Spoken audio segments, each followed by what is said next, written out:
we are moving from,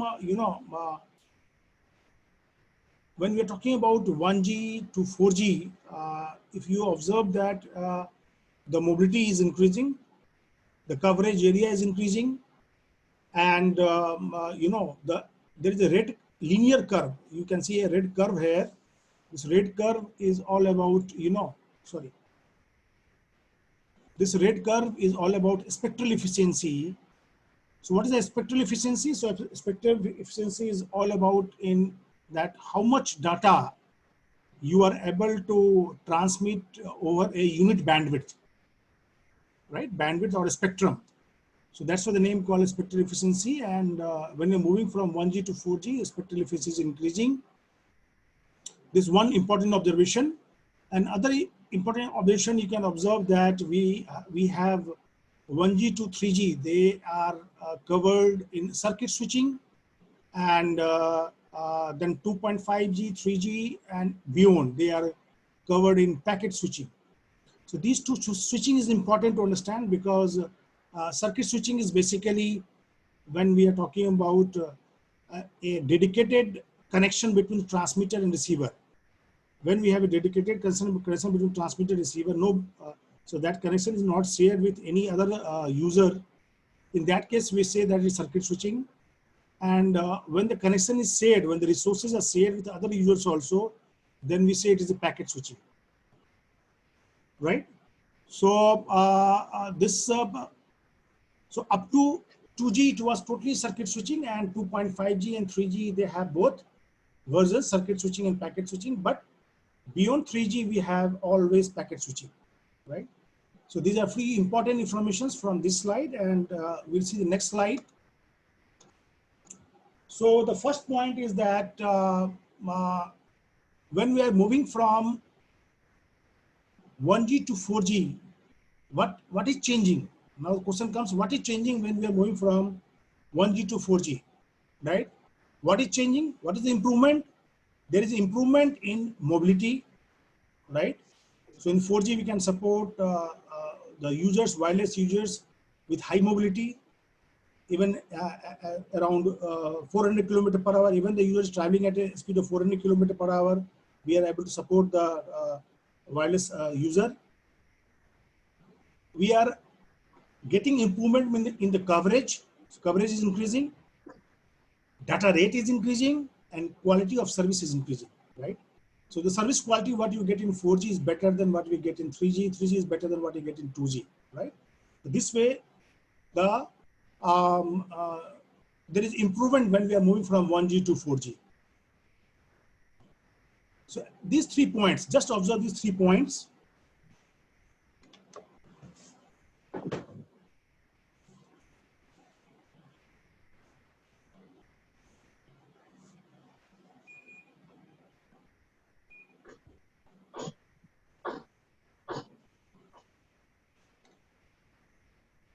So this is important information where we are observing that already we have seen in the first slide that 1G and 2G, they are based on circuit switching. 2.5G to 3G, they are based on both circuit and packet switching. And 3.5G to 5G, they are all based on packet switching. One example I will give you of packet switching is when we are using WhatsApp call, right? When we are doing this WhatsApp. So WhatsApp call is basically that you need to have an internet connection. If you have internet connection, you can go for WhatsApp call, right? And but if you are using a telephone handset, at your house, right? The telephone set provided by BSNL, for that connection to speak over a fixed landline telephone, you don't require any internet, right? Because this fixed landline telephone, they are using a circuit switching. There is a dedicated wire coming from your house, going to the nearby distribution point. From there, it is going to the coaxial cable. From coaxial cable, it is going to the telephone exchange, right? So we have a dedicated circuit for landline telephone. So that's why I'm telling you this. This is called circuit switching. And but from 3.5G, third 3.5 generation onwards, we are using this packet switching. That is the internet. Packet switching example is this internet connection. Now, another important point is that if you see Wi-Fi, right, all of we are using Wi-Fi and Bluetooth. These services are very, they are less costly, right? Wi-Fi is freely available at so many places if you go, and but why they are of less cost, or why they are cheaper? Because they are using the unlicensed spectrum, right? It means that for using those services, there is no need to pay for using that spectrum. So the service provider, whoever is providing this Wi-Fi and Bluetooth, the devices, they don't require to pay for the spectrum we are using, because we know that spectrum is very important resource and it is very costly resource, right? But all the techniques like 2G, 3G, and 5G, they all are using, spectrum that is paid spectrum. So that's why they are relatively costlier compared to Wi-Fi and Bluetooth and WiMAX also. So now we are coming to this very important slide because most of us have used this 2G wireless system and cellular standard. Even we are using this, still we are using this 2G system. If you see that for speech communication, 2G is one of the best technology, and that is a very mature technology that is based on GSM, Global System for Mobile. In India and so many parts of the world, we are using this GSM wireless system. So we just discussed about 2G, and then we will move to 3G and 4G. Right? So when you talk about this 2G, so 2G is two standards are very popular. That is GSM, and other is IS-95. Right? In some part of the world, GSM is being used. In other parts of the world, we are using this IS-95. So, but the interesting part is that the data rate what you are supporting is 10 kbps. If you see that we are supporting 10 kbps, so this is a very low data rate. So the first point what I am writing is that GSM and IS-95 are based for voice communication rate and of around 10 kbps, and data rate is only 10 kbps. So 10 kbps of no use, right? But when you come to this 2.5G, the enhancement from 2G is 2.5G, where we have two technologies, GPRS, right? The second point, General Packet Radio Packet Services, GPRS, and enhanced data for a GSM evaluation edge were proposed with speed in the range of 100 kbps. If you see that GPRS can provide 50 kbps and edge can provide 200 kbps. So they can provide you data rate of around 100 kbps, and that is good enough to browse the internet, to receive the email, and even if you are moving, you will be able to get this survey data. So this can provide you low speed internet, email to users with mobile devices, right? Even if you are moving, you can get low speed internet and you can browse the net, as well as you can receive and send the emails. Very important point. The second point is very important. So this, whatever we are getting this email services as browsing in 2G network, it is due to 2.5G generation, 2.5 generation, and the two standards which are GPRS and Edge, which can provide you data rate in of 50 kbps and 200 kbps. They are responsible for getting this low speed internet and email services. This is very, very important point. 2G, we can only go for some SMS. 10 kbps is good enough for paging services. You might have, most of you who are in BTech, they might not have heard about pagers.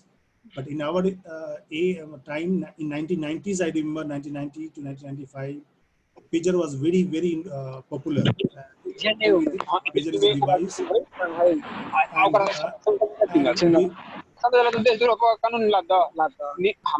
Can you mute other speakers, please? There is a background noise. मीडियाला सही कहला कि So 2G itself, because it can provide only 10 kbps, so SMS and paging operations can be done. But for low speed internet and email, you have to go for GPRS and Edge, which is basically 2.5G technology.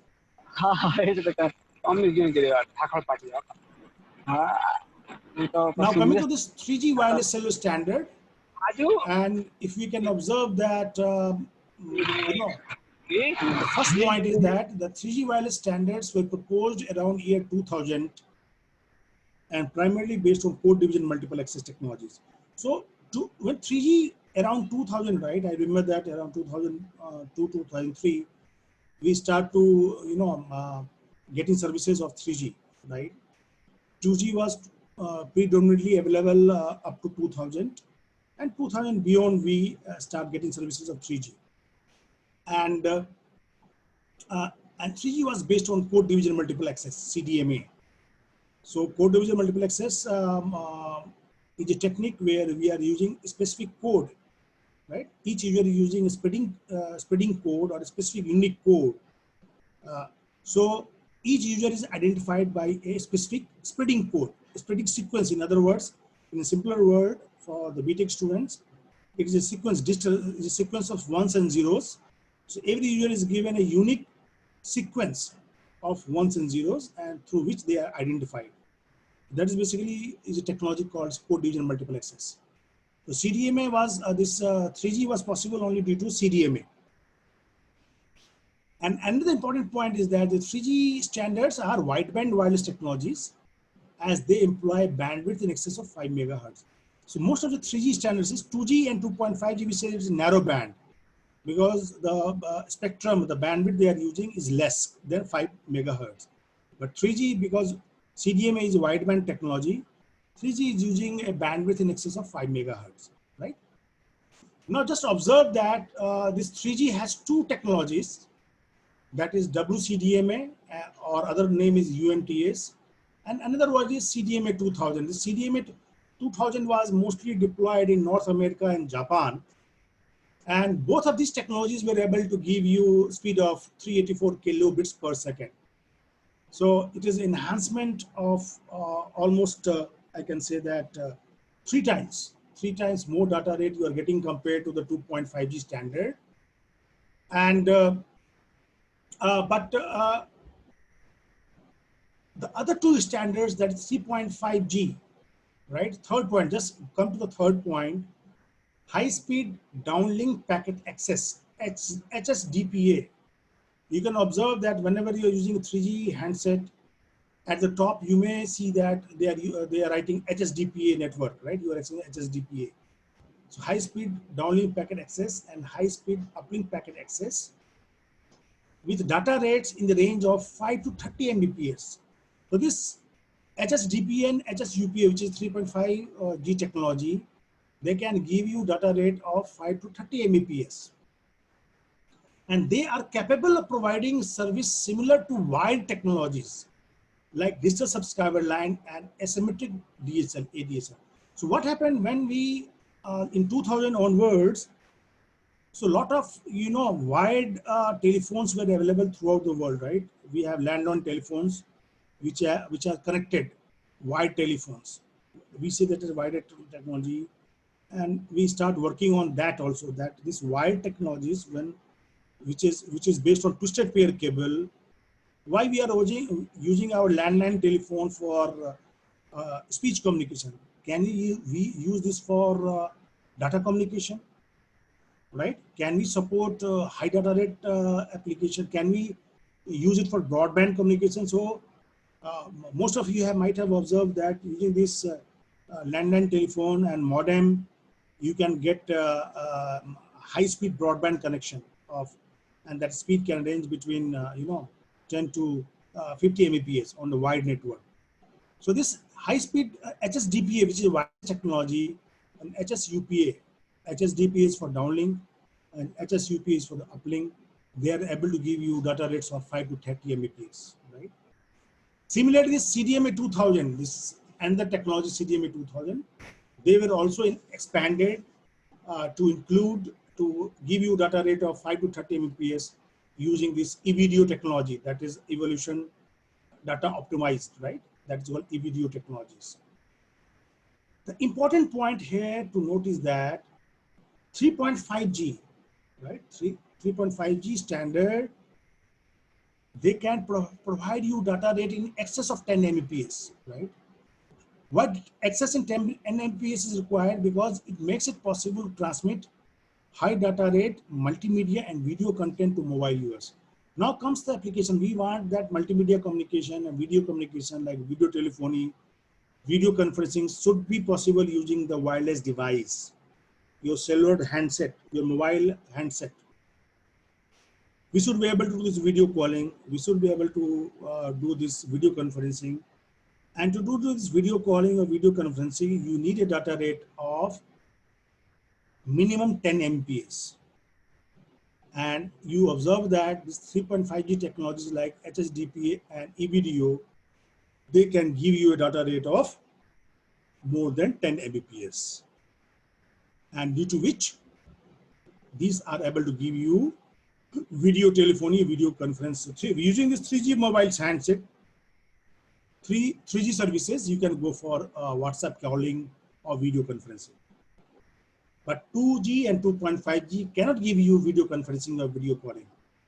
Even 3G is not possible. Only with 3.5G, video calling and video conferencing is possible. Always keep in mind, always these BTech students, 3.5G technologies like HSDPA, HSUPA, and eVideo was the reason that we are able to do this video calling and video conferencing. Even 3G is not able to support you. Only 3.5G technologies are able to give you video calling and video conferencing. Now, coming to this 4G. So 4G, there are two standards. One is the LTE, long-term evolution, right? 4G, fourth generation has three standards: LTE, WiMAX, and LTE Advanced. LTE is very popular, and sometimes we write LTE, long-term evolution. So in place of 4G. So 4G and LTE, they are same thing. And what you can observe that LTE can give you a data rate of more than 100 Mbps. Very, very important point. 3.5G, you can get data rate of up to 30 Mbps. But using this 4G, you can get a data rate of more than 100 Mbps. Very, very important point. Always keep in mind that 4G can give you data rate of 100 Mbps to 200 Mbps. WiMAX can give you data rate of 100 Mbps. And there is another technique called LTE Advanced can give you data rate of 1 Gbps. But we will discuss more about LTE, long-term evolution, of 4G. So 4G is based on, first point is very important. 4G is based on the revolutionary new technologies. So why we are able to get 100 Mbps? Due to two important technologies, revolutionary new technologies based on orthogonal frequency division multiplexing, OFDM, and multiple input, multiple output antenna systems. These were two technologies which were responsible to achieve the data rate of 100 Mbps. And the second point is the same thing. These technologies, which is these technologies, orthogonal frequency division multiplexing and multiple input, multiple output antenna systems were responsible. They helped the 4G system to achieve data rates in excess of 100 Mbps. And in further slides, I will discuss more about OFDM. I want all of you to understand OFDM. Why OFDM is so important? Because OFDM is being used in 5G also. OFDM is being used in 5G also, so understanding of OFDM is very, very important. Now, what are the services you will get? Cellular service progression. In generation 2G to 2.75G, what data rate you can expect? So I am summarizing now. Whatever we have discussed in previous slides, now I am summarizing. So from from generation 2 to 2.7, data rate you can achieve is from 10 to 100 kbps, and applications are voice, low, rate data communication. Then we discuss 3 to 3.5G, 3G to 3.5G. And what data rate we can get? 300 kbps to 30 mbps. And what are the applications? So what are applications we are getting in 2G? We can get same application, but in addition to that, we have new services. So applications are voice, data, video calling, and video conferencing. Very important point. Just observe that from 3G to 3.5G, we are able to get this video calling and video conferencing. In 2 to 2.75G, we are not able to get it. Then finally we came to the 4G. 4G can give you data rate from 100 to 200 Mbps. And what we can get? We can do video calling, we can do video conferencing, but now we can add online gaming and HGTV. All this TV transmission are now HGTV. Most of you have viewed high definition TV when you are using this DTH. DTS, when you are using this DTS services, direct to home services, basically, and using this, you can get the services of high definition TV, and you can observe the quality of TV broadcast when you are using this HGTV, right? Now, is it clear up to this point? Whether you have any doubt, or is it clear, or is it interesting? Any feedback?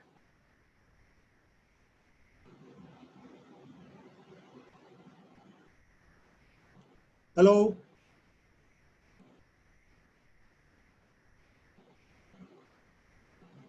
Any feedback up to till this point? Is it audible? I'm audible. If the slides are clear? Yes, sir. Audible, sir. Audible, sir, and everything is going good, sir. Very good, very good, very good. So, fine. So we'll move further. Yes, sir. Now we will discuss more about 4G. Like I told you, LTE is 4G technology. So LTE basically means long-term evolution. So long-term LTE and 4G, they are same. So what is it? So in November 2004, you can observe that I told you that. So in the beginning of 2000, we started working on, we start getting services of 3G. And in year 2004, we have started working for 4G. So in November 2004, 3GPP, this is the body, third generation partnership project. This is the body which is working for 4G.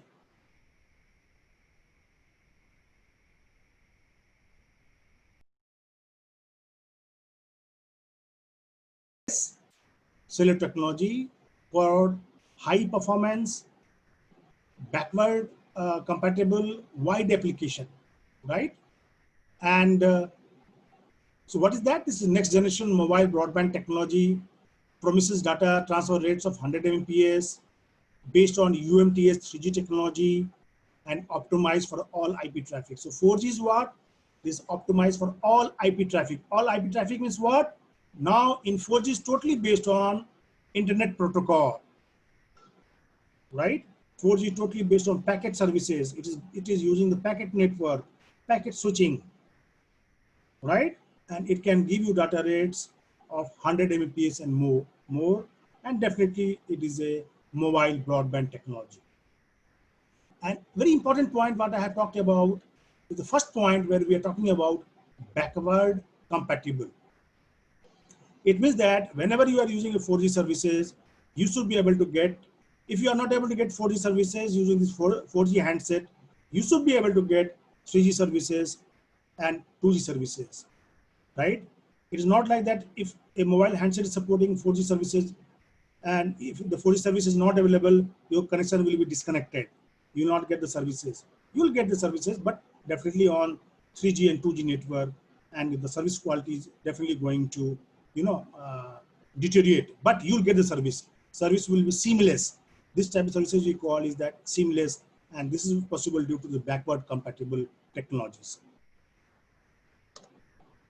right? So what are the advantages of 4G? For network operator, the operators who are giving the services of 4G, what are the advantage for them? For network operators, the advantages are high network throughput, low latency, plug and play architecture. The advantage of 4G is that plug and play architecture. Just you have to plug in 4G services, you will get the services. There is no need to install anything. Low operating cost, all IP networks, and simplified upgrade path from 3G networks. The best advantage is that 3G, we did a lot of investment. When the 3G was developed and 3G services were implemented throughout the world in the year 2000 onwards, we have invested a lot. So what we wanted that with this 3G infrastructure, we should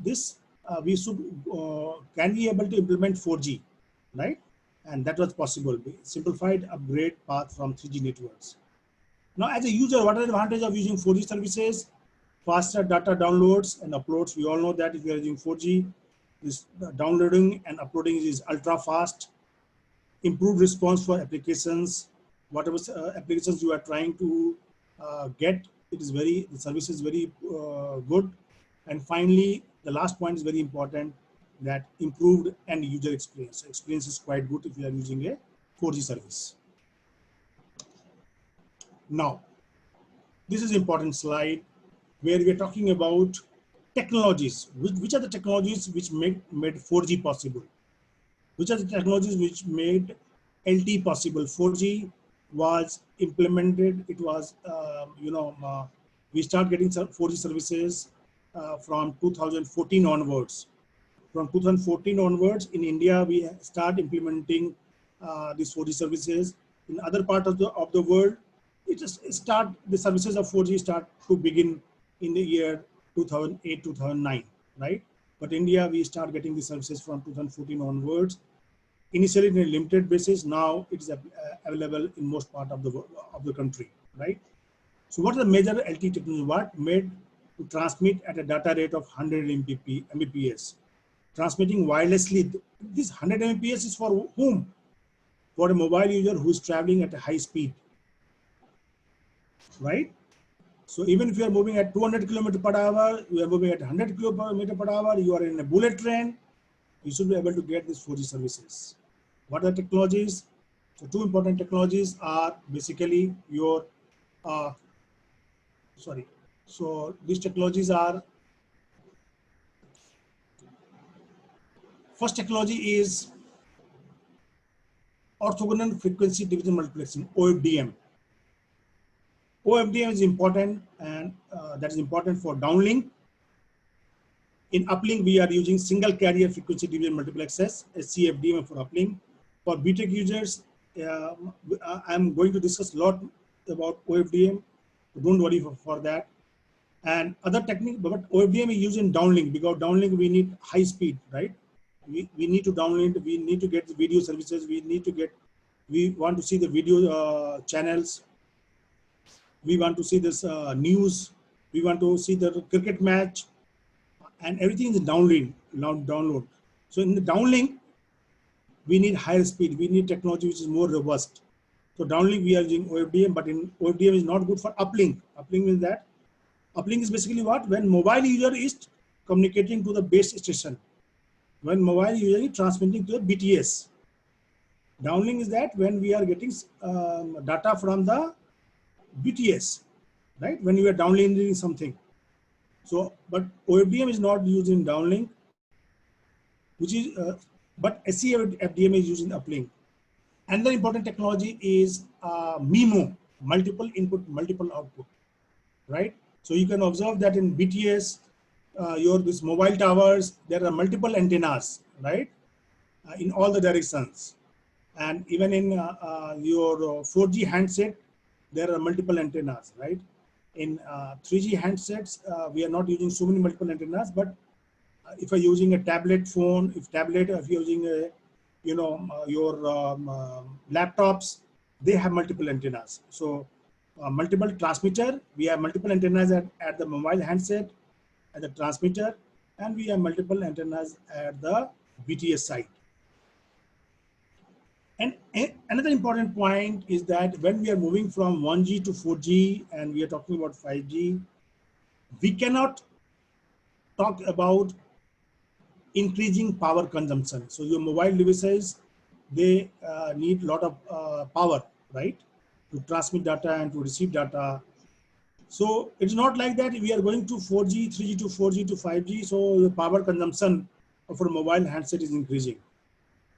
We are trying to see that we are ensuring that the power consumption is reducing, right? When we are moving from 1G to 4G to 5G, right? And to do that, this RF power amplifier design is very important. The last point, RF power amplifier is very important. So the BTech students, you learn a subject in electronic devices and circuits, and then you will learn subject called electromagnetic theory, where we are talking about power amplifiers, right? RF, radio frequency, the power amplifiers which are used for radio frequency, right? Electromagnetic waves. So they need a higher RF power efficiency, so that your battery life is, increased, right? So less battery power used by handset. If the less battery power is used by handset, it means that your battery life is increased. Now, this is a very important slide where we are talking about, wireless channel, right? All of you are very familiar with wired channel because you have seen this coaxial cable, you have seen this optical fiber, you have seen this cable coming to your house. So high-speed communication over this wired channel has a different challenge.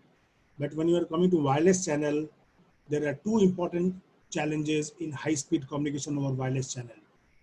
One challenge is inter-symbol interference, and other is frequency selective channel. Whenever we are going for a high-speed data transmission, your wireless channel poses these two challenges. And understanding basic idea about these two challenges is very important for any research, any further standing. As an engineering student, you must understand these two things: inter-symbol interference and frequency selective channel. Just see this slide. So you have a BTS.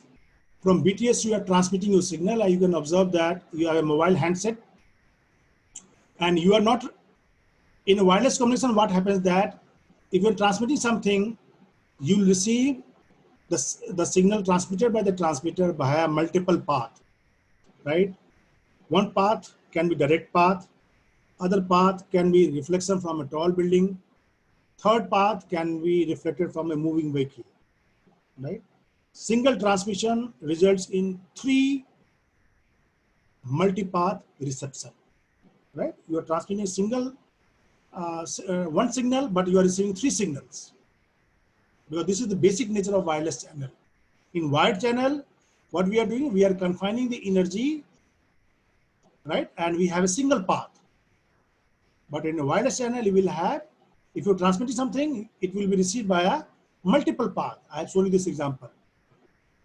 So the received signal y of t, that output signal y of t, is equal to the input signal s of t plus the delayed time input signal. So you have a direct signal, and then other signals are delayed because they are traveling a longer path. The delayed time input signal, right? M type input signal, and N of t is the noise. Noise, because in wireless channel, we have always noise. Now just see the bottom of the slide. So what we observe that signal received by direct path, we have received signal by direct path, and then we are receiving a signal by a longer path. Now what you can see that they are overlapping. You just see that because the second path is delayed path. So this symbol, the direct path symbol, is overlapping with the delayed received signal. And that's why the name is inter-symbol interference. So this delayed component will be interference to the direct component. The delayed component will be interference to the direct component, right? Because they are not aligned. The second path is not aligned with the first path. So they will act as an interference, right? And this interference is not good. This will make your received signal, your output signal in error. Error means that if you're transmitting a 1, due to you may receive 0, or you are transmitting a digital 0, you will receive a digital 1, right? This is the problem with intersymbol interference. How to take care of this intersymbol interference? We need equalizers. We need equalizers in receiver. Just I have given you that YFT is the received signal, and that's this received signal has two paths. One is S of t, that is direct path, plus the reflected path. Just again, I will show you.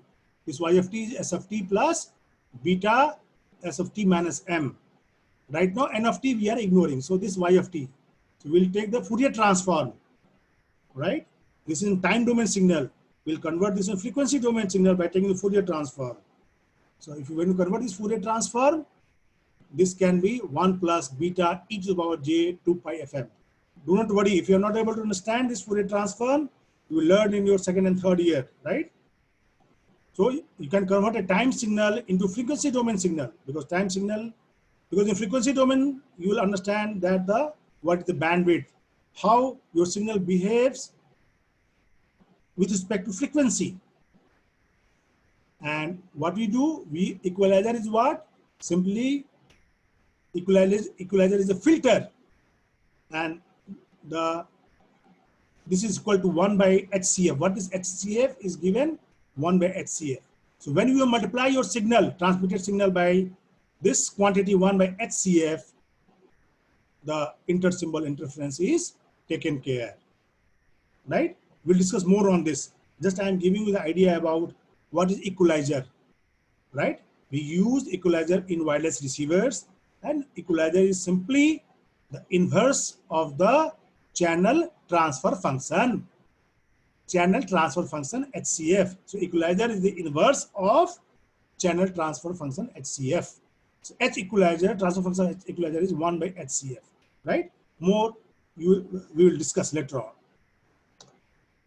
Now another challenge is frequency selective fading, right? So what is happening? Just see that diagram. You are transmitting a single pulse. You are transmitting a sync pulse, right? Multipath distortion. You are transmitting on a wireless channel. You are transmitting a clean pulse, and what you are receiving? You are receiving a distorted signal. You are receiving a distorted signal.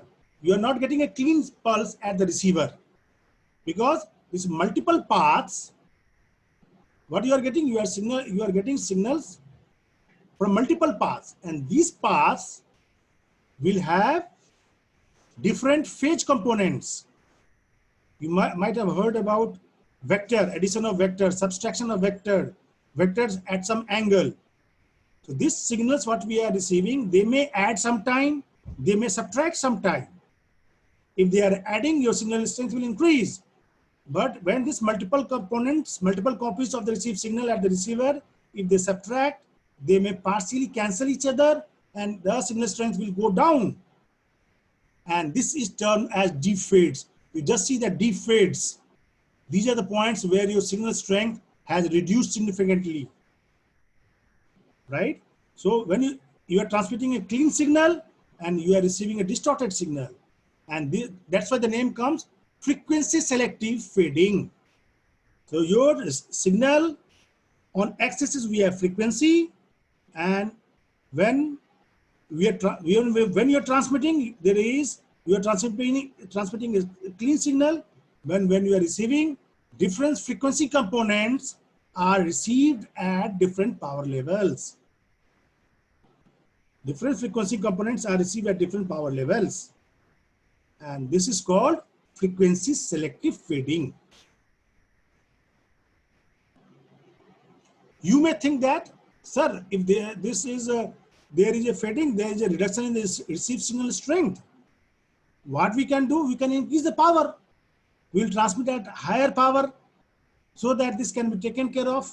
No, increasing the power is not going to help you. That's why the last point I'm writing, it may be useless for increasing transmission power, right? What is solution? Solution is multi-carrier system, right?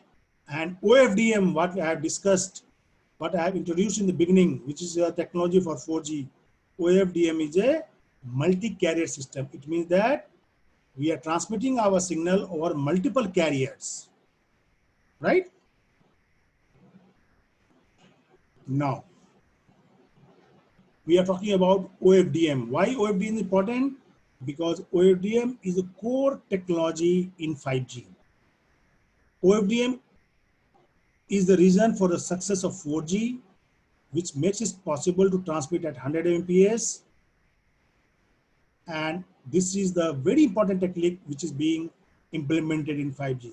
So understanding of OFDM is very important. Now, when we are developing this 3G and 3.5G, mostly we have used code division multiplexes.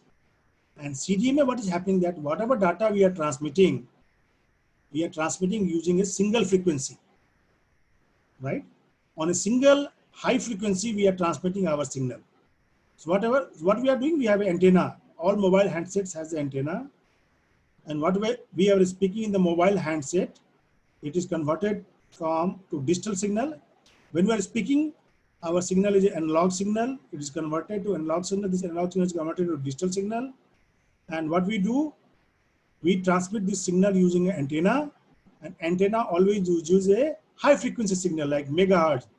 900, like in 2G systems, we are using frequency of 900 megahertz. In 3G, we are using frequency of gigahertz, 2 gigahertz, right?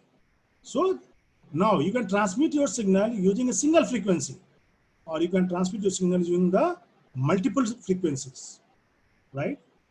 So the 3G and 3.5G, we were transmitting signal using a single frequency. But when we came to 4G, we are transmitting our signal using the multiple frequencies. But these frequencies should be orthogonal. That's why the name we are using is orthogonal frequency division multiplexing, right? OFDM. So frequency division multiplexing means that we are using multiple frequencies, but all these frequencies are orthogonal. So what do you mean by orthogonal? What we want, single, you will get a question, natural question will come to the picture. When we are transmitting our data, our signal on multiple carriers, multiple frequencies, they should not interfere, right? They should not interfere with each other. So to make them that they should not interfere with each other, what we do, so you see that we are using F1, F2, F3, F4, F5, F6, F7. So we are using 7 frequencies to transmit our signal. And what you can observe that whenever the first frequency is at maximum value, all other frequency components are 0. Right? What it does mean? So whenever whenever we are transmitting at the center of the frequency. When we are making a decision whether it is bit 1 and 0, we always take the value at the maximum point. And at that point, all frequency components are 0.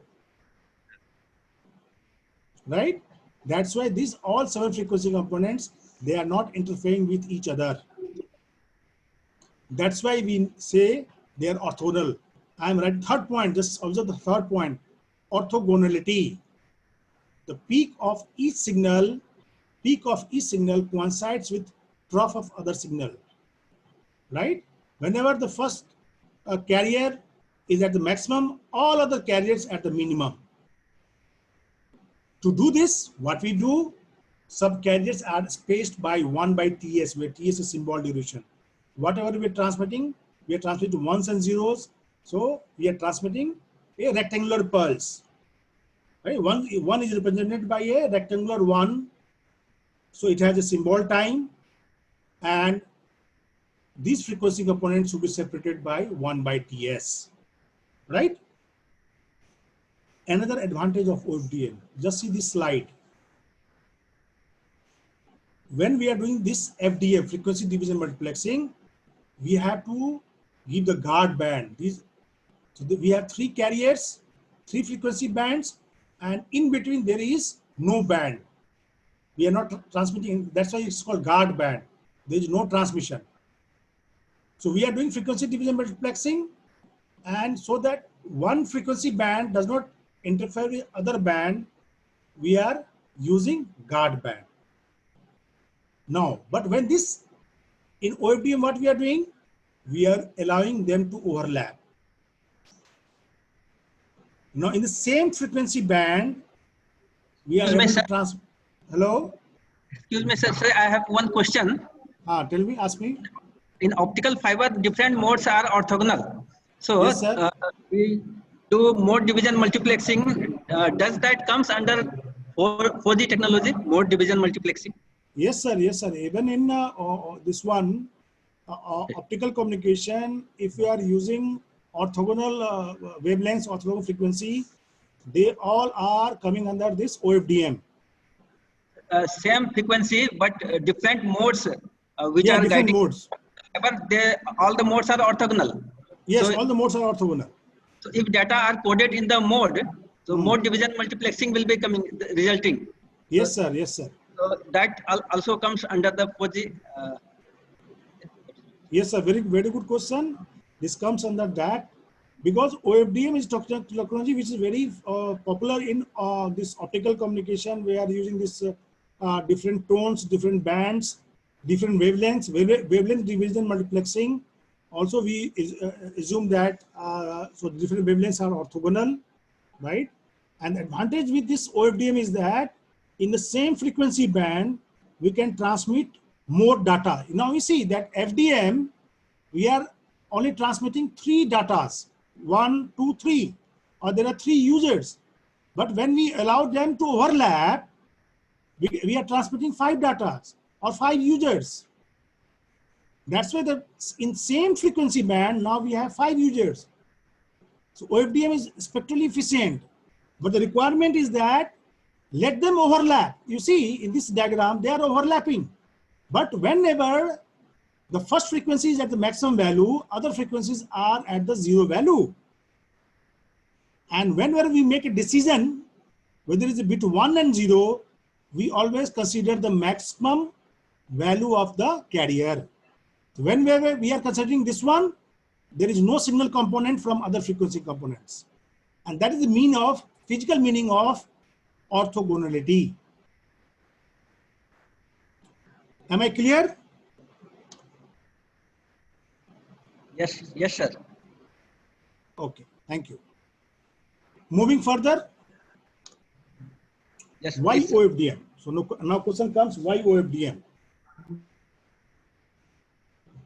So with this technology, what we can do, we'll now show in the next slide that high data rate, because in 4G we're transmitting 100 Mbps.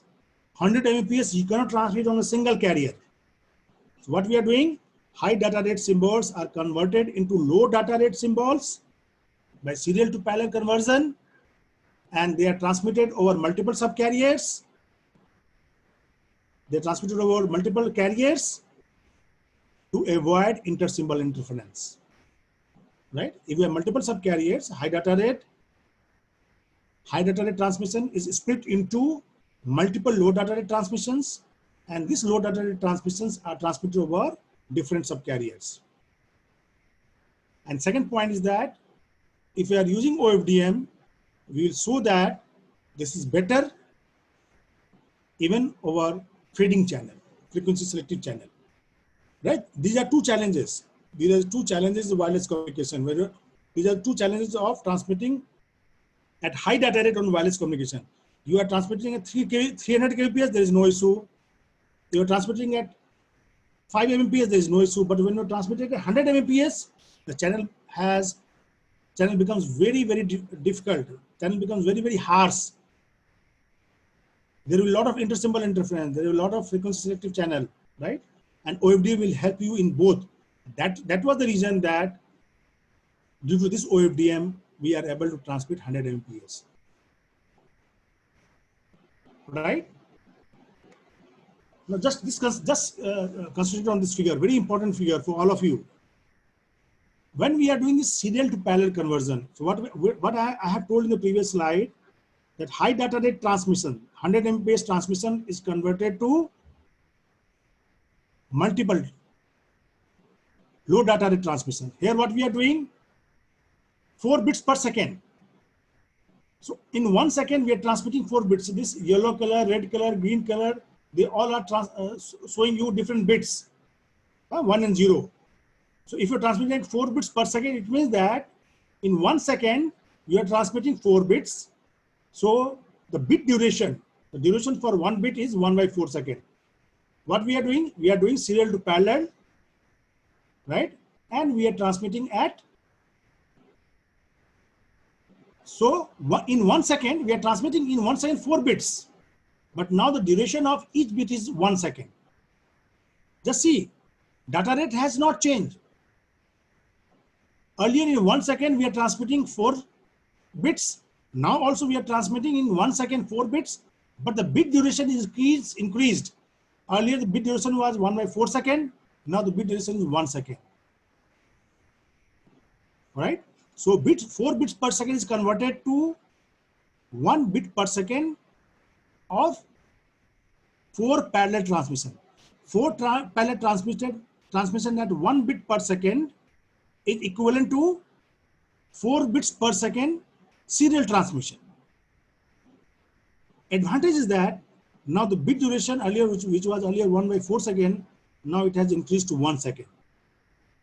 And this will help us in taking care of inter-symbol interference. What we discussed in the beginning, that inter-symbol interference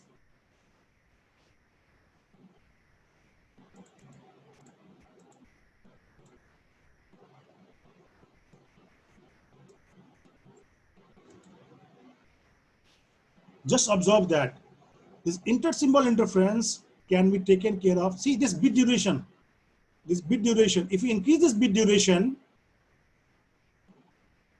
the symbols are now time aligned. Symbols which we are not time aligned, the delay component earlier which was not time, now they are time aligned. If you increase the bit duration, everything will be aligned, right? So that's why I'm telling you, by doing this, we can take care of inter-symbol interference. Now observe the next slide. This is OFDM transmitter and receiver. How we implement this OFDM? So we have seen that data, we are converting serial to parallel, and now we have we have multiple subcarriers, or we have multiple carriers. So you have to generate high frequency carrier. For that, you need oscillators. You might have learned about Colpitts oscillator, Hartley oscillator, RF oscillators.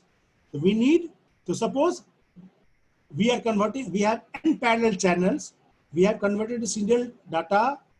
So one input, n outputs, capital N, n outputs. So you need n oscillators. We are generating this EJ 2 pi delta, we are generating n subcarriers. What is the problem? Problem is that we need bank of oscillators. Very interesting thing I will tell you, that OFDM was initially proposed in the year 1971 for cable TV transmission. OFDM was proposed. But OFDM was never given intention, because to implement OFDM till 2000, from 1970 to 2000, what we thought that we need n oscillators. We need multiple oscillators, right? Hardware oscillators. And the problem with the oscillator is that whenever you are using oscillator, if the temperature changes, if there is aging effect, we cannot make your carriers orthogonal. They will become non-orthogonal. And that was the reason that this bank of oscillators we have to remove. To remove this bank of oscillators, we used a very important technique from DSP, digital signal processing, that is DFT and IDFT, discrete Fourier transform and inverse discrete Fourier transform, which is basically implemented using FFT and IFFT. How many of you have heard about DFT, discrete Fourier transform? Anybody who knows DFT?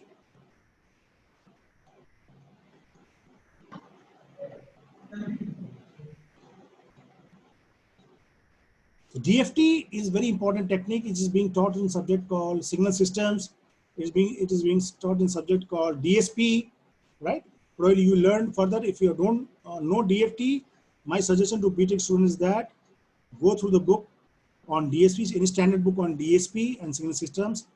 Try to learn this Fourier transform, Fourier series, discrete Fourier transform, right? And how you implement this DFT using IFT and FFT. FFT basically fast Fourier transform. What is IFFT? Inverse fast Fourier transform. Because this is the basis of OFDM. FFT and IFT is the basis for OFDM, and OFDM is the enabling technologies for 4G and 5G. Just observe this one. Now we have replaced this bank of oscillators by endpoint IFFT. Due to this DFT and IFT operations, OFDM was, we were able to implement OFDM in 4G and 5G, right? I request all these BTech students to understand DFT, FFT, DFT, everything you should understand. Very, very important. Because what you can observe that the bank of oscillators are replaced by simple operation, signal processing operation, that is FFT and IFT. Now, finally, this diagram is very important, where we are talking about OFDM, because OFDM, what I'm writing at the top, OFDM is the foundation for LTE, that is 4G and Wi-Fi. Even for Wi-Fi systems, we are using OFDM. Now you can understand that why this OFDM is so important. Even Wi-Fi is based on OFDM, 4G is based on OFDM, 5G is based on OFDM. Now, how you can afford not to learn OFDM, right? So I have given you a block diagram of the transmitter, right? What we are, mobile handset. So what we are doing is simplified OFDM waveform synthesis for transmitter. We have a data, digital data. We are doing this coding and modulation, then converting serial to parallel. Then we are doing this IFT, that is foundation to OFDM synthesis. We are adding cyclic prefix, right? And then we are doing this windowing and filtering, right? Then to the RF. To RF means radio frequency. Now after this windowing and filtering, this signal is converted. This is fed to the antenna, and antenna transmits as a RF signal or electromagnetic wave or wireless signal, right? So what is IFT? I have just shown in the bottom. Just see the bottom one. What I have written, data transmitted via closely spaced narrowband subcarriers. So IFFT operation ensures subcarriers do not interfere with each other, right? We are transmitting multiple subcarriers, because whenever we have serial to parallel conversion, all the data will be transmitted over multiple subcarriers, and they are overlapping, but they are not interfering. What is very important, they can overlap, but they will not interfere, right? And then what we are doing, cyclic prefix, important term, we should know that. So what we are doing, some part of the transmitted signal, we are appending back, right? We are taking some part of the transmitted signal and again adding at the beginning. So this is called cyclic prefix. And why it is used? Helps maintain orthogonality despite multipath fading. This way, by adding cyclic prefix, OFDM helps us to take care of fading channel. And then finally, what we are doing, windowing and filtering. Windowing and filtering is used to reduce the out of band emission, right? Whatever we want, whatever we are transmitting, we should transmit in the specified band. We should not transmit outside the band, right? So these are advantages and disadvantages of OFDM. OFDM has some disadvantages also.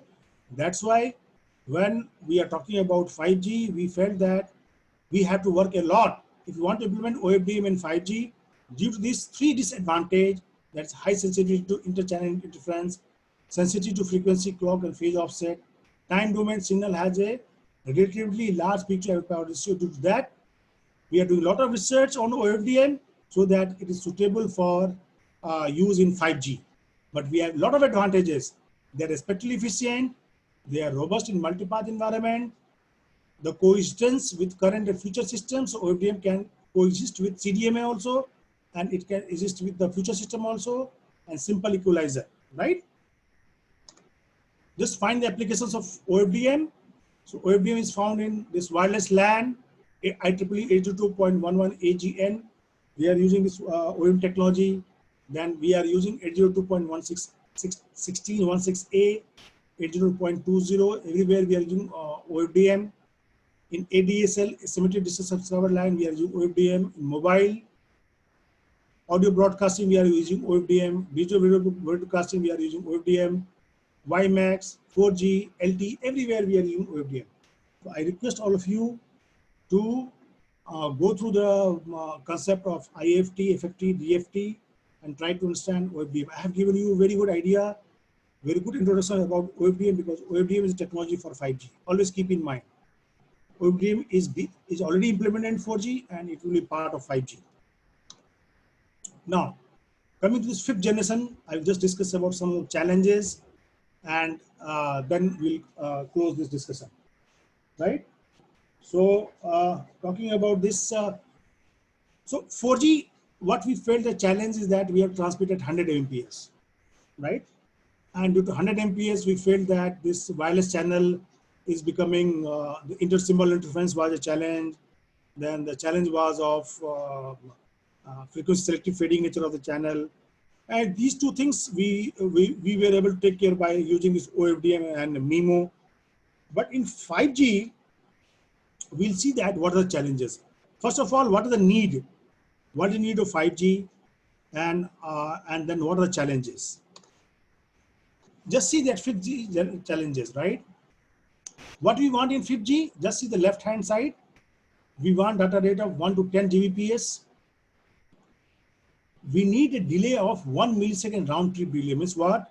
When you are transmitting a signal, it will go to the BTS. From BTS, it will go to the user. Then from user, it will come back to the transmitter.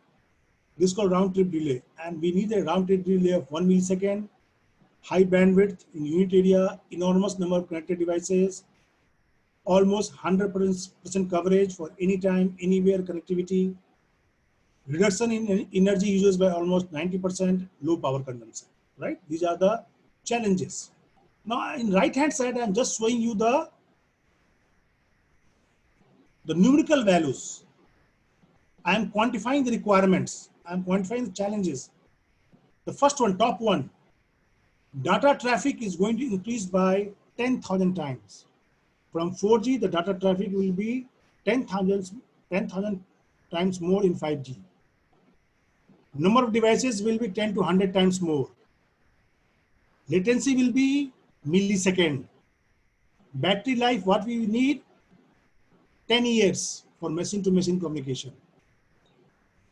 Machine-to-machine communication, we want ultra low cost, not low cost, ultra low cost. Because nowadays we are talking about IoT. We are talking about machine-to-machine communication, device-to-device communication. And they all are battery operated, and we want the battery life should be as high as possible. And this device should be of low cost. And data rate, we want from 1 to 10 Gbps. Minimum what we want, the minimum is 100 Mbps. The minimum is 100 Mbps, low end data rate, and reliability should be ultra reliable communication. I'm just giving you idea of one challenge, right? Moving from 10 millisecond to 1 millisecond latency, because this will give you some idea that how challenging is 5G. In 4G or LTE, the minimum delay is 10 millisecond, or latency is 10 millisecond. How 10 millisecond has come? In the mobile handset, whenever we are processing in the mobile handset, it will take 4 milliseconds. At the BTS tower, 4 milliseconds. And other core network internet, another 1 or 2 milliseconds. Total 10 milliseconds. Now what we need? In 5G, we need 1 millisecond. 1 millisecond means what? In mobile, we should be able to process our signal in less than 0.5 millisecond. And in network, it should be less than 0.5 millisecond. Now we can imagine that how difficult it is to get this 1 millisecond latency. Till date, we are not able to get 1 millisecond latency. Somewhere around 4 to 5 millisecond, we are able to get, right? So this is a challenge for 5G. There are multiple challenges in 5G, right? This is right now we are in year 2020. I'm just giving you the idea that what are the services, what are the requirements. So right hand side, if you see, we are talking about enhanced mobile broadband, because we are using mobile handset, right? All of you are using mobile handset, and we are using broadband technology, right? And we are using 3.5G. We are using video calling, video conferencing. So these all are mobile broadband. But in 5G, what is that? Enhanced mobile broadband, right? Mobile broadband we are using, but what you need in 5G, enhanced mobile broadband. What is that? What we need? Very high data rate, high spectrum efficiency, high mobility, even bullet train. Even now we are talking about that we should get services even if we are moving in a aircraft, even if we are using airplane, we should be able to get the data services. Low peak to air power ratio in uplink, simplified receiver design, high densities. Even if you are going for enhanced services in 5G, the receiver should be a simpler one. This is for us. Now coming to the left hand side, just in the left hand side, right? So left hand side is machine, massive machine type communication, right? Here machines are communicating. In 5G, we are talking about machine to machine communication, right?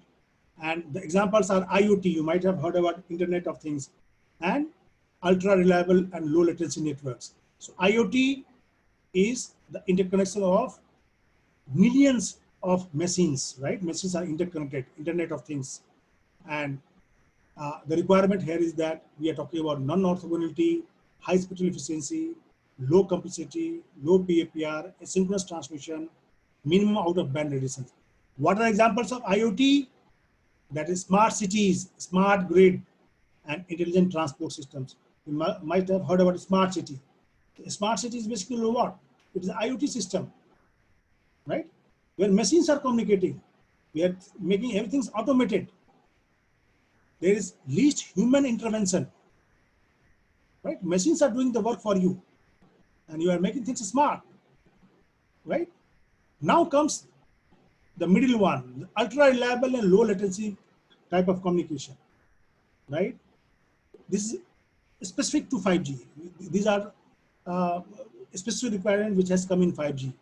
And what can be the example?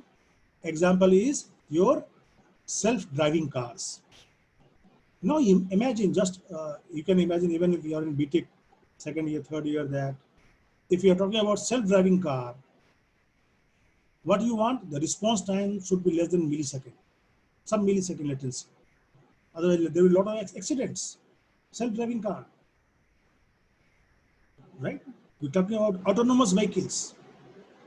They have come under the example of ultra reliable and low latency, right? What we want a autonomous car, self-driving car, but at the same time, we want the system should be, the communication system should be less complex, immune to Doppler, right? These are the challenges in 5G. How to design this ultra reliable and low latency communication systems? How to design that, right? And finally, I will show you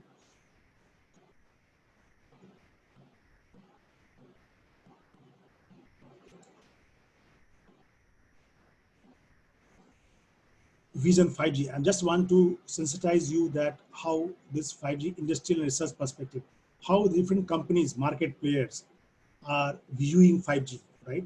What for them 5G means. So Ericsson is a very big company, Ericsson. What they say that it is 5G is a network society, and it should be affordable and sustainable. This is a very important point. Even if you are getting 5G services, if it is not affordable, if it is not sustainable, it is of no use. Qualcomm, again, a big company who was working. All these companies they are leaders in 5G. What Qualcomm, for them, it is enabling novel services, Like I talked about this um, self-driving car. I'm talking about this surgery using robots, right? Robots will be used to do this surgery. I'm talking about, augmented reality. I'm talking about your, these services are possible. We are thinking in 5G, surgery by robots. We are talking about autonomous vehicles, self-driving cars, augmented reality. These all are possible, right? So this all comes under enabling novel services, right? Coming Docomo. Docomo is Japanese company. Docomo 5G. They are telling that 5G is everything connected wirelessly. That's fine. That is good. Nokia. For them, it is a heterogeneous networks, augmented reality, and tactile internet. Right? Tactile internet is again example of ultra reliable and low latency communication. Then we have 5GP, European Union. For them, software-driven 5G, scalable and sustainable. Right? So anyway, 5G will be software-driven. Everything will be software-driven. And then 5G now, which is again a very big forum for them. It is a unified frame structure concept, abandon synchronization and orthogonality, non-orthogonal waveforms. So we are talking about non-orthogonal transmission also. Apart from OFDM, we should also talk about non-orthogonal transmissions, right? So this is the conclusion. So while 5G is important, LTE we are talking about, and we are talking about new radio, we are talking about breakthrough technologies. These all are possible. Thank you. If you have any question, I will be happy to answer. I have one question, sir. Sir.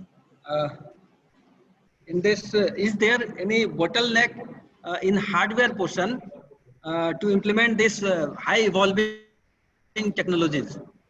Is there any bottleneck? Yes, there is a big bottle. There is a big bottle in hardware. Why I'm telling you that when we are hardwares are mostly designed, whatever we have designed in 4G is around 2.5 gigahertz. The hardwares are designed for frequencies around 2.5 gigahertz. But the problem is that in 5G we are talking about frequency of 28 gigahertz, right? So almost 10 times more frequency. So the devices hardware design at 28 gigahertz or millimeter wave is still not possible. We are struggling worldwide. We are struggling to design hardware at millimeter wave, or I can say at more than 20 gigahertz. But we are able to do hardware design of around 5 gigahertz or 6 gigahertz. We are able to achieve. But beyond that, hardware design at very high frequency is a big bottleneck, big challenge. Thank you very much, sir. Any other students, if they want to ask question, please raise your question. Students or any faculties or researchers, if they want to raise any question, any confusion, please ask.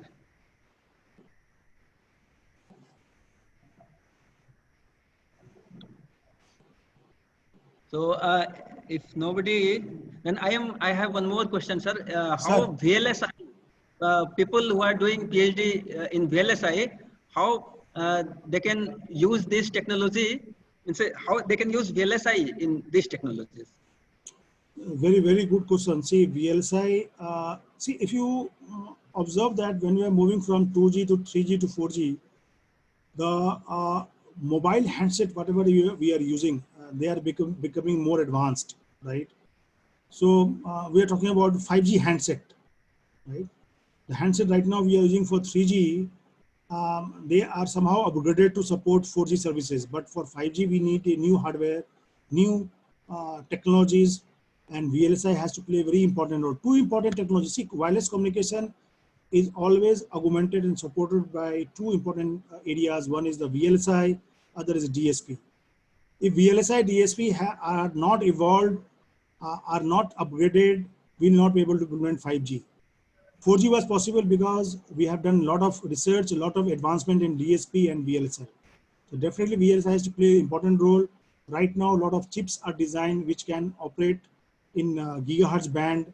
around 28 gigahertz, and now a lot of companies like Qualcomm, Freescale, they are working to design chips which can operate at very high frequency range and in the millimeter wave band. Thank you, sir. Any students interested to ask any doubt, please? So, sir, thank you very much, sir. I would like to thank you, our guest, Dr. Pritam Kumar, for sharing his valuable time and knowledge about fast-moving wireless cellular communication technology. Sir, you have explained the things in very vivid way. We came to know the requirement of high data rate, and you made us aware of different technologies, 1G, 2G, 3G, 4G, 5G, and their differences also. We also came to know the role of OFDM, orthogonal frequency division multiplexing for 4G, which is capable of accessing high data rate that as high as greater than 200 Mbps. So in future, students in MTech here at BC Bhagalpur in microelectronics VLSI, they will be interested in doing their projects in 5G or 4G cellular technology. Thank you very much, sir. Thank you, sir. Thank you. Thanks a lot.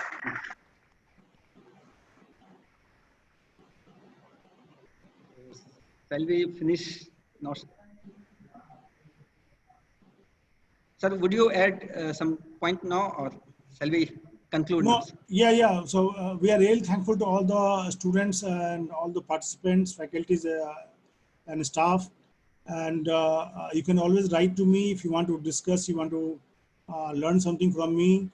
I will be helpful for any discussion, because Dr. Nirmal Kumar is very respected for us also. And as he's heading BC is very premier college, and this government engineering college, Baka is a new college, with government engineering college. So we would like to help the students to learn new technologies, new things.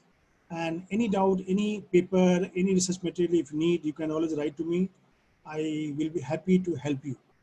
And wish you all a very happy Navratri.